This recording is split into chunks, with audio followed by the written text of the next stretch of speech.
Now finally let's do some practice questions. कुछ practice कर ली जाए जो भी हमने पढ़ा उस पर, and more questions on conformational isomerism, क्योंकि वो अपन ने अभी खत्म किया, और उसके बाद थोड़े बहुत ऑप्टिकल या ज्योमेट्रिकल पे कर लेंगे. तो पहले हम करते कन्फर्मेशनल वाले करते. तो फर्स्ट क्वेश्चन जो मुझे देना है वो आपसे ये पूछना है. The question is draw the stable form of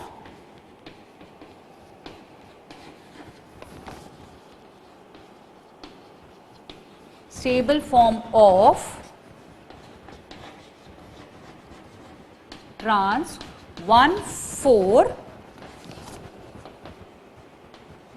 dimethyl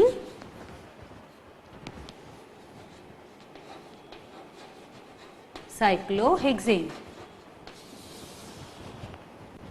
trans 1,4 dimethyl cyclohexane trans form बनाना. ओके, ट्रांसफॉर्म मतलब दोनों ऑपोजिट, एक ऊपर होगा और एक नीचे होगा.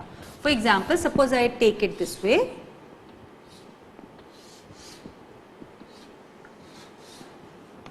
If this is position number 1, this is 2, this is 3, this is 4. Now if I want trans मतलब opposite side होगा, तो ये 1 है, ये 2, ये 3, ये 4. ये ऊपर जा रहा है, ये नीचे जा रहा है, इसलिए ये ट्रांसफॉर्म है. मतलब ए ट्रांसफॉर्म है. वैसे ही यदि मैं ऐसे ड्रॉ करती एक और,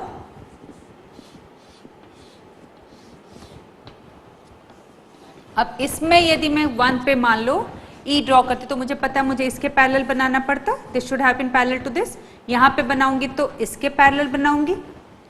अब यहां पे बनाऊंगी तो इसके पैरेलल बनाऊंगी, और यहां पे बनाऊंगी तो इसके पैरेलल बनाऊंगी. दिस इज, अब आप कार्बन नंबर देख लो. This is carbon number 1, carbon number 2, carbon number 3, and this is carbon number 4. When you have carbon number 1 2 3 4 like this. अब आप यहाँ देख रहे हो ये नीचे जा रहा है, ये ऊपर जा रहा है. मतलब मैं यहाँ पे यदि मिथाइल रखूं तो दूसरा मिथाइल मुझे यहाँ रखना पड़ेगा, और ये क्या हो जाएगा, ये कॉन्फ़िगरेशन हो जाएगा ई. अब आपके पास में दो ऑप्शन है 1,4 डाइमेथाइल साइक्लोहेक्सेन के लिए. दो ऑप्शन है, या तो दोनों ए रख लिए जाए या दोनों ई रख लिए जाए. और आपको पता है दोनों ई वाला जो होगा, this is more stable because it get more space. E जो जो स्ट्रक्चर रहता है, ई जो एक बॉन्ड रहता है, जब आप वहां पे रखते हो तो आपको ज्यादा स्पेस मिलती है. इससे this is more stable. This was question number 1. This is question number 2. Now question number 2 is which of the structures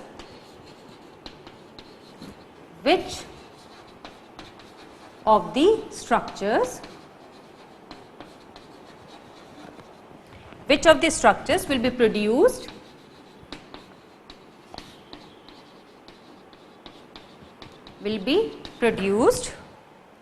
if a ring flip occurs in the following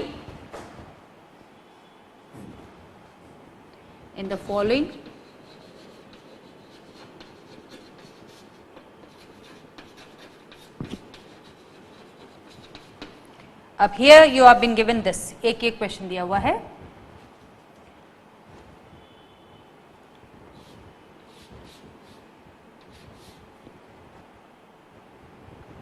ये इक्वेटोरियल में दिया हुआ है, और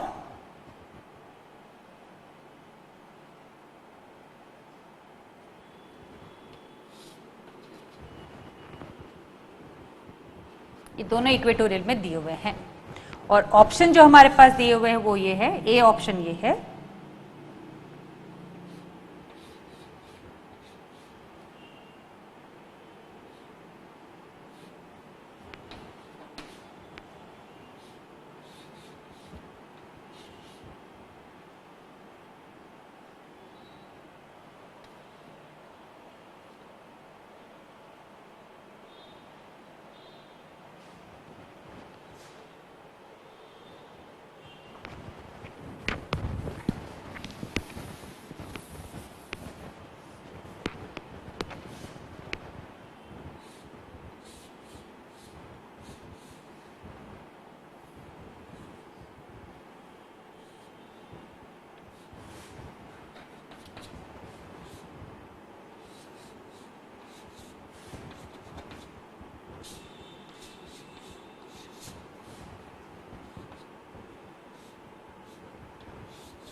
फ्लिप कराई ना रिंग।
चलो जी इस क्वेश्चन को देखें अपन। यहां पे यदि इसको मैं 1 बोलती हूँ, ये 2 है, ठीक है। इसकी नंबरिंग अपन कर लेते हैं 1 2 3 और ये 4। तो यहां पे ये 1, ये 2, ये 3, ये 4, यहाँ पे ये 1, ये 2, ये 3, ये 4, यहाँ पे ये 1, ये 2, ये 3, ये 4, यहाँ पे ये 1, ये 2, ये 3 और ये 4। अब आप ये देखो, ये क्या है, ये E है क्योंकि इसके पैरेलल है, ये इसके पैरेलल जा रहा है इसलिए ये भी E है, और ये स्ट्रेट आ रहा है इसलिए ये A है। जब फ्लिप होगी रिंग तो आपको मालूम है जो अप जा रहा है वो डाउन हो जाना चाहिए, मतलब ये हो ही नहीं सकता। इसका 1 अप है, इसका 1 डाउन है, इसका 1 डाउन है, 1 डाउन है, इससे ये तीनों में से कोई एक होगा। जब रिंग फ्लिप होती है तो E A में कन्वर्ट हो जाता है। क्या होता है? E A में कन्वर्ट होता है और A E में कन्वर्ट होता है जब भी रिंग फ्लिप होती है। तो A फर्स्ट पे यदि E है तो रिंग फ्लिप होने के बाद हमारा फर्स्ट पे A होना चाहिए। तो यहाँ पे A है, यहाँ नहीं है, यहाँ नहीं, मतलब आपका आंसर B या D में से है। थर्ड पे E है तो यहाँ पे थर्ड पे A होना चाहिए, ये है, यहाँ पे ये आउटराइट रिजेक्ट हो गया। फोर्थ पे ये A है, ये E हो गया।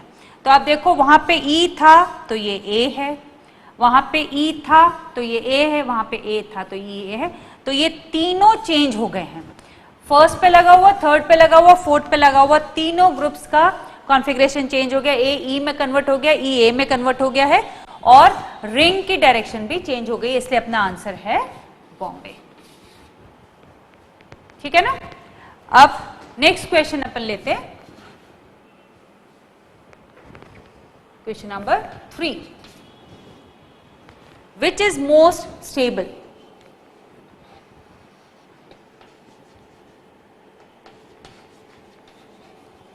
Which is most stable out of the following?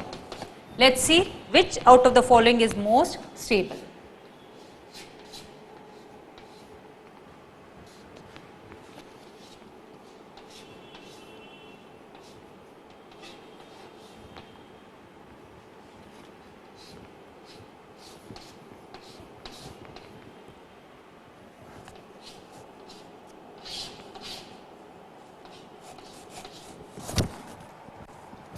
अब फर्स्ट पे कहाँ ग्रुप लगे हुए हैं, ये यहाँ ऐसा लगा है और यहाँ भी ऐसा लगा है, मतलब ये दोनों ई हैं।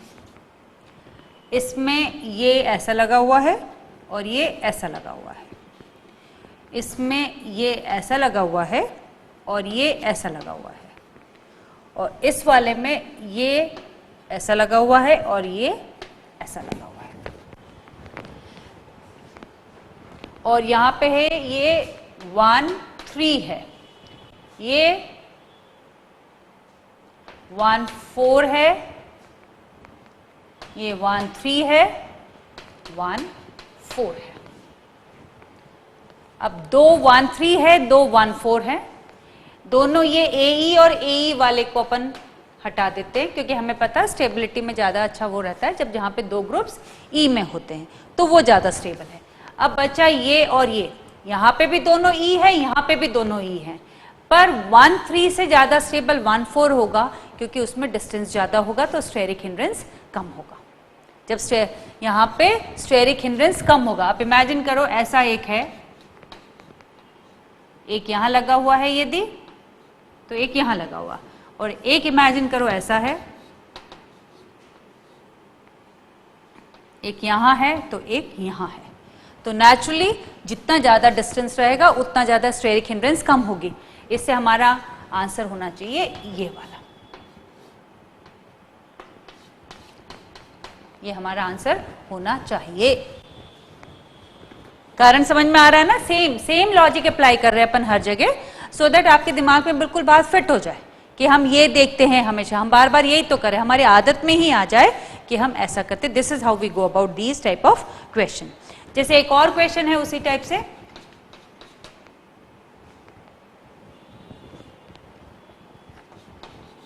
मोस्ट स्टेबल फॉर्म ऑफ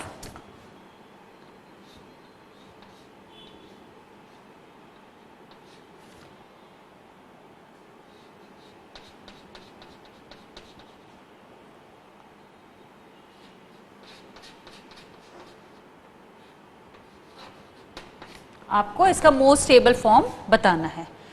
अब मैं यहां पे ड्रॉ करके देती हूं आपको।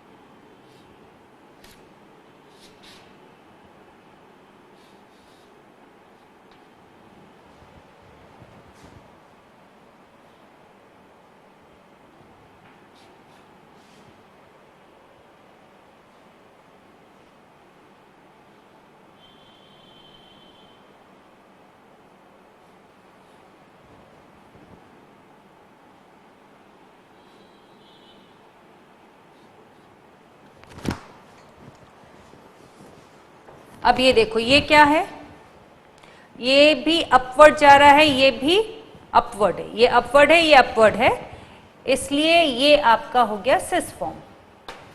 यहां पे देखो एक अपवर्ड जा रहा है, एक डाउनवर्ड जा रहा है, इसलिए ये है ट्रांसफॉर्म। ये डाउनवर्ड जा रहा है, ये अपवर्ड जा रहा है, इसलिए ये भी है ट्रांसफॉर्म। अब देख रहे हो ये स्ट्रक्चर, ये अपवर्ड ये डाउनवर्ड, आई एम सॉरी, ये भी अपवर्ड, इसलिए ये सिस है, ये अपवर्ड ये डाउनवर्ड ये ट्रांस है, ये डाउनवर्ड ये अपवर्ड, इसलिए ये भी ट्रांस है। और हमारा ये हमको दिखाई दे रहा है यहाँ पे भी वेज है, यहाँ पे भी वेज है, मतलब दोनों सेम साइड पर हैं, सेम साइड पे है मतलब सिस फॉर्म है, तो फिर हमारा आंसर ये होना चाहिए, क्योंकि सिर्फ इसमें सिस फॉर्म है, इन दोनों में तो ट्रांसफॉर्म है। I hope you all remember, आपको कैसे सिखाया था, यदि ग्रुप्स सेम साइड पे होंगे तो सिस होगा, ऑपोजिट साइड पे होंगे तो ट्रांस होगा। तो हमने ये देख लिया, क्योंकि ये भी अपवर्ड जा रहा था, ये भी अपवर्ड जा रहा था, दोनों अपवर्ड जा रहे थे, इसलिए ये इसका सिस फॉर्म है। और यहाँ पे जो ड्रॉ किया गया है वो भी सिस फॉर्म है। आप देखो ये भी वेज है, ये भी वेज है, इसलिए हमारा आंसर यही वाला होगा।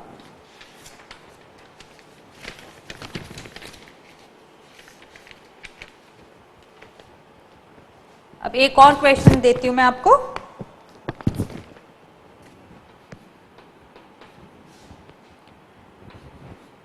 Which of the following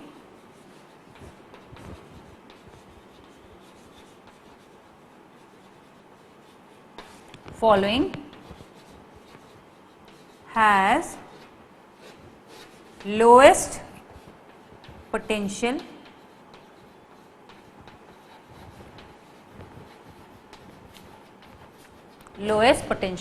energy.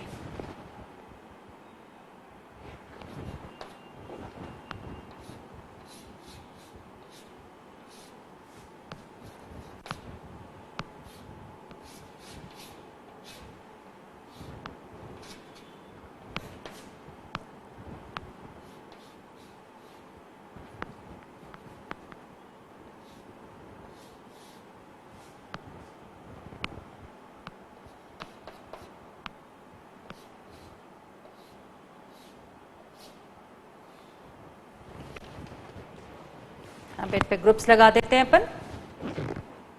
ये इसके पैरेलल जा रहा है, ये इसके पैरेलल जा रहा है और ये यहाँ आ रहा है, ये इसके पैरेलल जा रहा है। आपको ये पैरेलल और ये हम जो बनाते हैं अप डाउन बनाते हैं, पैरेलल बनाते हैं, आपको सबको समझ में आता है हम कैसे पैरेलल बनाते हैं और कैसे अप डाउन बना के एक्सेल कर देते हैं। तो यहाँ पे यदि आप फर्स्ट वाला केस देखते हो तो this has to be parallel to this, ये इसके पैरेलल है इसलिए ये इक्वेटोरियल है, ये इसके पैरेलल है इसके ये इक्वेटोरियल है, ये इसके पैरेलल है इससे ये इसके इक्वेटोरियल है। तो यहाँ पे तीनों ई है। इस वाले केस में देखा जाए तो ये इधर जा रहा है, ये इधर जा रहा है और ये इधर जा रहा है। ओके, इस वाले केस में देखा जाए तो ये इधर जा रहा है, ये इधर आ रहा है और ये इधर आ रहा है। इसमें देखा जाए तो ये इधर आ रहा है, ये इधर आ रहा है और ये इधर आ रहा है। यदि आप ये चारों केस देखो और बात हो रही है लोएस्ट पोटेंशियल एनर्जी की, तो हम आउटराइट दोनों बोर्ड फॉर्म को तो रिजेक्ट कर देते हैं। दोनों बोर्ड फॉर्म्स हैं, इससे हम उनको रिजेक्ट कर देते हैं, बोर्ड फॉर्म्स नहीं हो सकते। अब यहां पे आप देखोगे तो ये तीनों जो हैं ये क्या है, ये ई और यहां पे आप देखोगे तो ये ई है, ये ई है, ये ए है, तो ई और ए। तो नेचुरली आपको मालूम है 3 ई हो गए तो यही ज्यादा स्टेबल फॉर्म होगा। एक तो चेयर फॉर्म ज्यादा स्टेबल है इसमें, क्योंकि बाकी कोई आपको फायदा नहीं दिख रहा, ग्रुप्स हमें नहीं दिख रहे, सारे मिथाइल ग्रुप है, उनके बीच में कोई हाइड्रोजन बॉन्डिंग नहीं हो सकती, कुछ नहीं हो सकती। इससे बोर्ड फॉर्म को हमने आउटराइटली रिजेक्ट कर दिया। चेयर फॉर्म जब कंपैरिजन की बारी आई तो हमने देखा यहाँ पे तीनों ई हैं और यहाँ पे 2 ई और 1 ए है, इसलिए ये वाला फॉर्म ज्यादा स्टेबल होगा और ज्यादा स्टेबल होगा तो उसकी पोटेंशियल एनर्जी कम होगी। ठीक है, एक बार आप देख लो ए ई से कितना डिफरेंस आ जाता है। कोई भी स्टेबल तब होगा जब ई में होता है तो उसको ज्यादा स्पेस मिलती है, ज्यादा स्पेस मिलती है तो जो स्टेरिक हिंड्रेंस होती है, जो इंटरैक्शंस होते हैं वो कम हो जाते हैं, इसलिए वो ज्यादा स्टेबल होगा। Next question is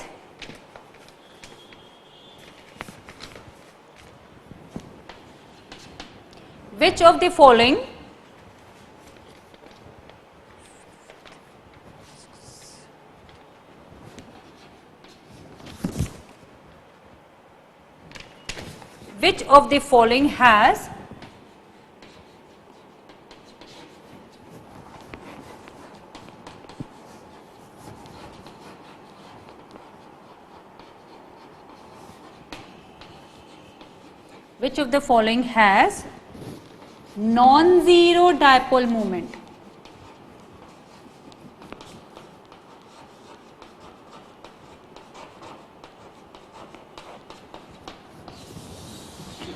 Which of the following has non-zero dipole moment? Number 1 is Gauss conformer of 1,2 dibromoethane. Second option is anti-conformer of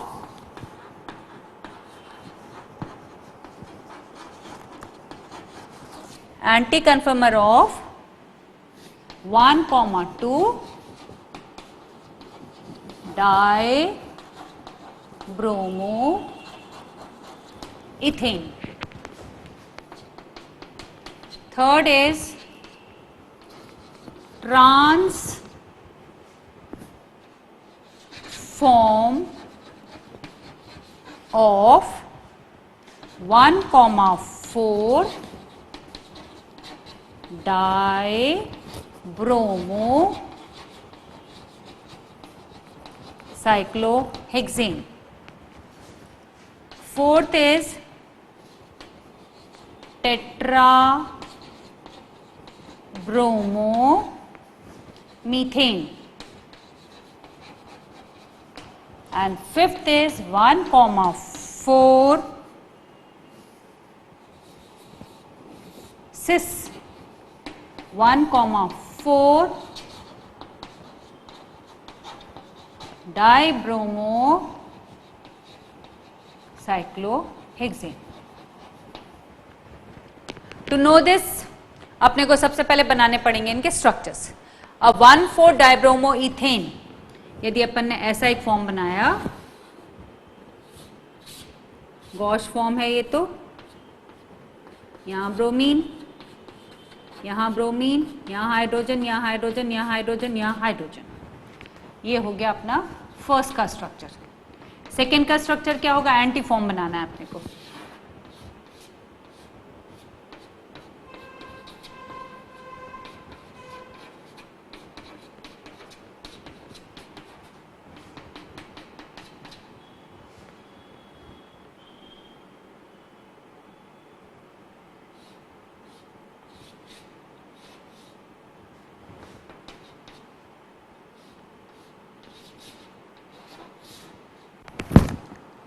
अब इसमें 1,4 जो 1,4 फॉर्म है डाइब्रोमो है, पर उसका ट्रांस फॉर्म बनाना. ट्रांस मतलब ऑपोजिट. ये 1, ये 2, ये 3, ये 4. तो या तो मैं दोनों ए ले लूं. 1,4 है, यहाँ पे ब्रोमीन लगाया, ये अप जा रहा है, यहाँ पे भी ब्रोमीन लगाया, ये डाउन जा रहा है, इसे ट्रांसफॉर्म है, तो ट्रांसफॉर्म या ए होगा या ई होगा. और यहाँ पे सिस फॉर्म बनाना है. यदि ये 1, ये 2, ये 3, ये 4 और ये नीचे जा रहा है, तो मुझे इसका बनाना है ये वाला फॉर्म. तो ये ऊपर जा रहा है, ये भी ऊपर जा रहा है, इसलिए ए फॉर्म जो होगा वो उसका सिस फॉर्म होगा. सिस फॉर्म में दोनों ब्रोमीन ऊपर या दोनों ब्रोमीन नीचे होने चाहिए. ये दोनों ऊपर जा रहे हैं, ये भी ऊपर जा रहा है, ऊपर जा रहा है, ये भी ब्रोमीन, इसलिए ये सिस फॉर्म है. यहाँ पे एक ब्रोमीन ऊपर जा रहा है, एक ब्रोमीन नीचे आ रहा है, इसलिए ये ट्रांसफॉर्म है. अब अपने को देखना है कि उसके बाद फोर्थ हो गया हमारा, ये फिफ्थ था, I am sorry, this is fifth, और फोर्थ हमारा जो था वो ये था.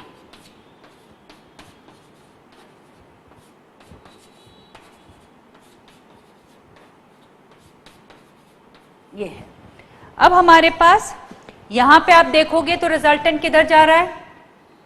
इधर जा रहा है. मतलब इसका म्यू 0 नहीं हो सकता. इसका रिजल्टेंट एक का ऊपर जा रहा है तो एक का नीचे जा रहा है, इसलिए इसका म्यू 0 है. इसका रिजल्टेंट 0 नहीं हो सकता. इसका भी रिजल्टेंट 0 नहीं हो सकता. यहाँ कोई कैंसिलेशन अपने को दिख नहीं रहा है. यहाँ पे हमें दिख रहा है resultant of any 3 is equal and opposite to the fourth one. Resultant of any 3, ये इधर जा रहा है, ये इधर जा रहा है, ये इधर जा रहा है और ये अपवर्ड जा रहा है. और जो नीचे डायरेक्शन में 3 जा रहे हैं उसका resultant equal and opposite to the fourth one है. ये एक दूसरे को कैंसिल कर रहे हैं, इसलिए इसका म्यू 0, इसका म्यू 0, बाकी तीनों का डायपोल मोमेंट 0 नहीं है. वो कैंसिल नहीं हो रहे हैं. जो डायपोल मोमेंट्स बन रहे हैं, दो ये जो कार्बन ब्रोमीन बॉन्ड है और ये एक और कार्बन के साथ ब्रोमीन का जो बॉन्ड है, उनका डायपोल मोमेंट जो है वो एक दूसरे को कैंसिल नहीं कर रहा है, इसलिए रिजल्टेंट 0 नहीं है. अब म्यू पे ही बात हो रही है, तो चलो एक और इसी का क्वेश्चन करते हैं. और म्यू के पहले एक मुझे ये क्वेश्चन भी ठीक लग रहा है जिसमें आपको कुछ नया एंगल देखने को मिलेगा. क्वेश्चन नंबर 10 में क्या किया है उन्होंने, एक ऐसा फॉर्म दिया है और उसमें यहाँ पे उन्होंने ऐसे CH3 लगा दिया, यहाँ पे H लगा दिया और यहाँ पे CH3 लगा दिया और यहाँ पे H लगा दिया और इसकी रिंग फ्लिप करा दी है. यहाँ पे जो है रिंग फ्लिप हुई है। अब रिंग जब फ्लिप हुई है तो हमें मालूम है कि पूरा ही डायरेक्शन बदलेगा। डायरेक्शन बदलेगा मतलब अब ये ऐसा होगा, ये ऐसा होगा। रिंग फ्लिप होगी तो फिर ऐसा होगा। ऐसा होगा मतलब यदि ये 1 2 3 4 है तो ये 1 2 3 और ये 4 हो जाएगा। यहाँ पे जो आपका मिथाइल है वो ई पर है तो हमें 1 पे मिथाइल जो है वो ए पे लगाना पड़ेगा, और यहाँ पे 4th में मिथाइल ए पे है तो मुझे 4th का मिथाइल जो है वो ई पे लगाना पड़ेगा। आप देख रहे हो यहाँ पे ये मेरे पास मिथाइल नहीं है, ये प्रोपाइल है।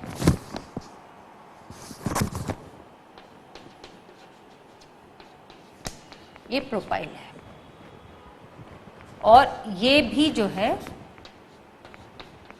प्रोपाइल है। अब आप देखोगे कि ये भी ई ए है और ये है ए ई। फर्क दिख रहा है? यहां पे ई पे कौन सा ग्रुप है? आइसोप्रोपाइल यहां पे, और यहां पे ई पे कौन सा ग्रुप है? वो है मिथाइल। अब आप समझ ही गए होंगे कि कौन सा। अब क्वेश्चन ये है कि ऑप्शन में ये है हमारे पास k = 1, k मतलब equilibrium constant, b is k less than 1, c is k greater than 1।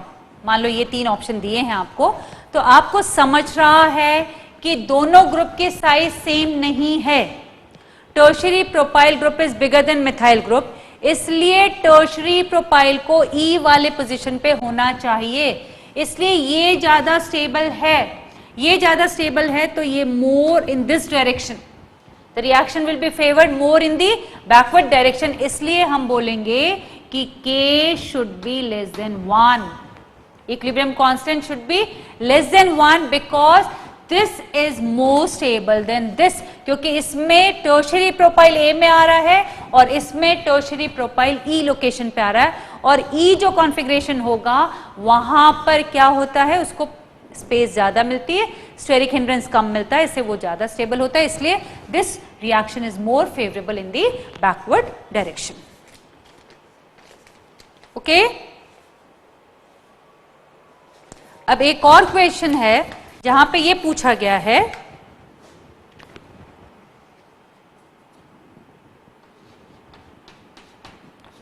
whose dipole moment is more, whose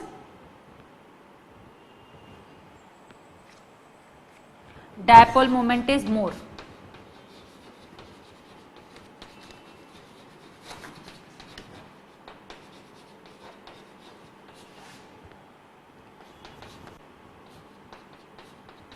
ethane 1,2 diol की 1,2 डाइक्लोरोइथेन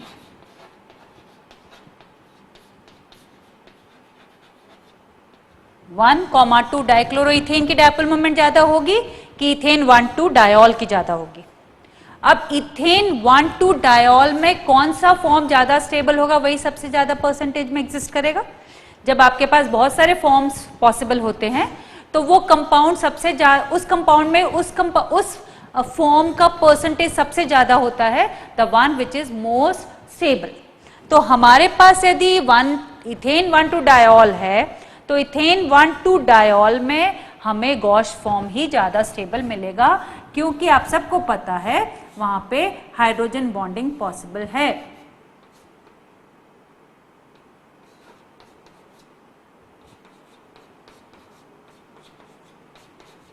क्योंकि यहां पे हाइड्रोजन बॉन्डिंग पॉसिबल है, इसलिए इथेन 1,2 डायोल का स्टेबल फॉर्म ये है। अब हमारे पास है डाइक्लोरोइथेन, इसका कौन सा फॉर्म ज्यादा स्टेबल होगा, जरा सोचो तो। क्या इसके गॉश फॉर्म में कोई हाइड्रोजन बॉन्डिंग की पॉसिबिलिटी है? यदि नहीं है तो हमें पता है कि इसका एंटी फॉर्म ज्यादा स्टेबल होगा। मतलब इस इथेन 1,2 डायोल में it's more of gauche form. Gauche form is, इसमें more is Gauche form. Gauche form is more. Percentage of gauche form is more here and percentage of antiform is more here. इसका dipole moment होगा, इसका mu is not equal to 0, जबकि इसका mu is equal to 0. इसलिए overall dipole moment किसका ज्यादा होगा? Overall dipole moment ethane 1,2 diol का ज्यादा होगा. ओवरऑल डायपोल मूवमेंट जो है इथेन 1,2 डायोल का ज्यादा होगा. तो आंसर इज इथेन 1,2 डायोल. ये आंसर है हमारा. क्यों है आप समझ रहे हो? आप हमने इथेन 1,2 डायोल के जितने भी कन्फर्मर्स बनाएंगे उसमें सबसे ज्यादा स्टेबल ये होगा बिकॉज ऑफ हाइड्रोजन बॉन्डिंग. ये सबसे ज्यादा स्टेबल होगा तो सबसे ज्यादा यही होगा, इसका परसेंटेज सबसे ज्यादा होगा. जब इसका परसेंटेज सबसे ज्यादा होगा और हमें पता है इसका म्यू होगा, इसका डायपोल मोमेंट होता है, और इसमें क्योंकि एंटीफॉर्म सबसे ज्यादा स्टेबल है तो ये सबसे ज्यादा होगा पर इसका डायपोल मोमेंट नहीं होगा. इसलिए हमारा ये आंसर है. चलो एक और नए तरह का क्वेश्चन करते हैं. ये अपन ने अभी नहीं करा. यदि हमें नेट डायपोल मोमेंट निकालना है, क्योंकि हमारे पास मान लो एक मिक्सचर है, उसमें कुछ गॉश फॉर्म भी होंगे, कुछ एंटीफॉर्म भी होंगे. जैसे अभी आपको एक क्वेश्चन कराया था मैंने, अभी अपन ने करा था ना इथेन 1,2 डायोल वाला और ethane 1,2 dichloroethane and ethane 1,2 diol का भी कंपैरिजन किया था हमने. वैसे हमारे पास जब एक मिक्सचर होता है तो उसमें एंटीफॉर्म भी होता है, गॉश फॉर्म भी होता है. तब हम इसका पहले कॉन्सेप्ट लिख लो. जब हम म्यू नेट निकालना होता है तो आप ये याद रखो, mu of anti form into mole fraction of anti form plus mu of gauche form into mole fraction of gauche form. समझ में आ रहा है? ये mu of anti form into mole fraction of anti form plus mu of gauche form into mole fraction of gauche form. ठीक है, ये एक फॉर्मूला है. हम इससे एक आध क्वेश्चन करके देखते हैं. जैसे फॉर एग्जांपल, अच्छा एक चीज और है. अब मान लो मेरे पास एक क्वेश्चन है, म्यू नेट दिया हुआ. म्यू नेट इज 1 डिवाइड और मोल फ्रैक्शन ऑफ एंटीफॉर्म इज 0.82 और फिर पूछा है what is the dipole moment of gauche form. ठीक है, अब ये तो आप सब जानते हो कि डायपोल मोमेंट ऑफ एंटीफॉर्म इज 0. ठीक है, और यदि जाए एंटी जो है वो 0.082 है तो अपने आप ही गॉश का ये हो जाएगा. तो इस फॉर्मूले में यदि मैं लगाती हूं इसको तो ये क्या होता है, 1 इज इक्वल टू, ये क्या है एंटी का 0 है ना, इनटू जाए ए क्या था 0.82 plus dipole moment of gosh into 0.18. This implies dipole moment of gauge form is 1 upon 0.18, that comes to 5.55. तो इसका आंसर हो गया dipole moment of gauche form is 5.55 divide. है ना सिंपल सा क्वेश्चन. वैसे ही इसी का एक और हम क्वेश्चन ले लेते हैं जहां पे अपने पास ये दिया हुआ है म्यू नेट इज 1.5 डिवाइड, फिर दिया था mu of gauche form is 6 divide और दिया था, पूछा था जाय of anti form is how much. अब इसमें यदि अपन देखें तो अपने को बात क्या समझ में आ रही है, ये पार्ट तो वैसे भी 0 होना है, ये दिया हुआ है तो हम क्या करेंगे, देखो 1.5 is equal to 0 plus 6 into joy of gosh. तो ये कितना आ रहा है, जाय ऑफ गॉश आ रहा है मेरे पास, मोल फ्रैक्शन ऑफ गॉश आ रहा है 1.5 अपॉन 6 दैट इज 0.25. तो naturally mole fraction of anti will be 0.75 क्योंकि दोनों को मिला के 1 होना चाहिए. है ना सिंपल से क्वेश्चन, कुछ भी तो नहीं है. म्यू नेट निकालना है यदि अपने को, तो हमारे पास म्यू नेट का फॉर्मूला क्या हो जाएगा, dipole moment of anti into mole fraction of anti plus dipole moment of gosh into mole fraction of gosh. तो यही फॉर्मूला हमने सिंपली लगा दिया है और हमें आंसर्स मिल जा रहे हैं। सिंपल क्वेश्चन है एंड सिंपल फॉर्मूला है। अब इसी म्यू पे, क्योंकि हमारा डिस्कशन डायपोल मोमेंट पे चल रहा है, तो मुझे एक क्वेश्चन और मिल रहा है यहाँ पे, वो है what will be the effect of, what will be the effect on mu if the following compounds are heated.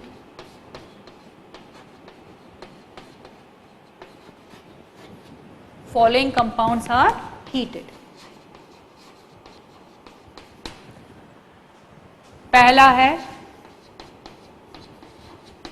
ये दिया हुआ उन्होंने, दूसरा है उसका सिस फॉर्म दिया है, तीसरा है, अच्छा दो ही है ये। चलो अब हम फर्स्ट वाले को कंसिडर करते हैं। इसको यदि मैंने हीट किया होगा तो क्या हुआ होगा। देखो बच्चों, आप अच्छी तरह समझते हो कि ये जो रहा होगा इस फॉर्म में रहा होगा at room temperature, at room temperature, higher, this is in higher percentage,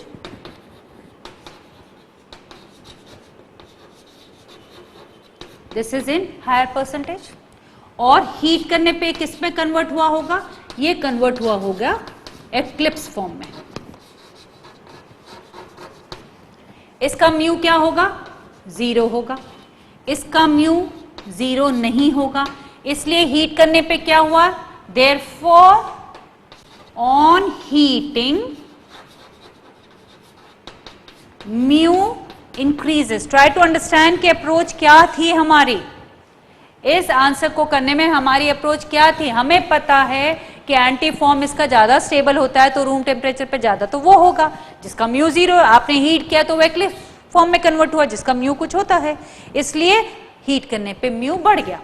अब इसको यदि आप देखोगे, सेकेंड वाला ऑप्शन देखोगे, तो जब हमने सिस फॉर्म को हीट किया है तो नेचुरली वो कन्वर्ट किस में हुआ होगा, वो कन्वर्ट हुआ होगा ट्रांसफॉर्म में, और इसका म्यू 0 है, इसका म्यू 0 नहीं है। इसका मतलब क्या हुआ होगा, on heating mu decreases. I hope you all understand हम बार बार क्या देख के आंसर कर रहे हैं।